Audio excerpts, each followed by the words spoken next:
আমি কিন্তু আজকে খুব ভালো আছি। বহু বছর পর নানি বাড়িতে এসেছি, বহু বছর পরে আলহামদুলিল্লাহ আল্লাহ আমাদের নানি বাড়িতে এসে আমি খুব ভালো আছি। এখন নাতি দিয়ে আসলো, কিছু খাওয়ালেন না আপনারা, এটা কেমন ভালো কথা হইল? তাহলে একটা জিনিস দিতে হবে নাতিকে, নাতি যে আসছে নাতিকে কিছু দিতে হবে না? কি দিবেন নানি বাড়ির লোক? হ্যাঁ, ভোট দেবেন? কিসে ভোট দেবেন? ধানের শীষে। প্রিয় ভাই বোনেরা, উপস্থিত মুরব্বিবর্গ, মা বোনেরা, আজকের এই বিশাল নির্বাচনী জনসভায় আমরা সকলে এখানে একত্রিত হয়েছি। কেন একত্রিত হয়েছি আমরা?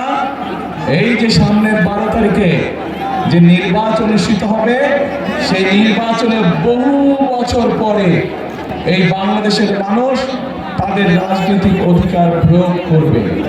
এই যে বললাম, এই মঞ্চের পাশে 13টি পরিবারের সদস্য এখানে বসে আছে।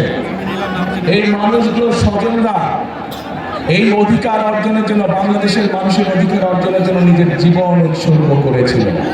গত 16 বছরে আমাদের বহু নেতাকর্মী অত্যাচার নির্যাতনের শিকার হয়েছিল বাংলাদেশের মানুষের এই রাজনৈতিক অধিকার অর্জনের জন্য।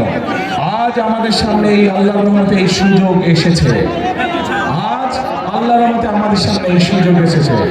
আজকে আমরা এই এলাকার যত মানুষ আছে, সে মুসলমান হোক, হিন্দু হোক, আদিবাসী হোক, খ্রিস্টান হোক, বৌদ্ধ, সকলে মিলে আজকে 12 তারিখে আমরা, এই আগামী 12 তারিখে আমরা আমাদের রাজনৈতিক অধিকার প্রয়োগ করব।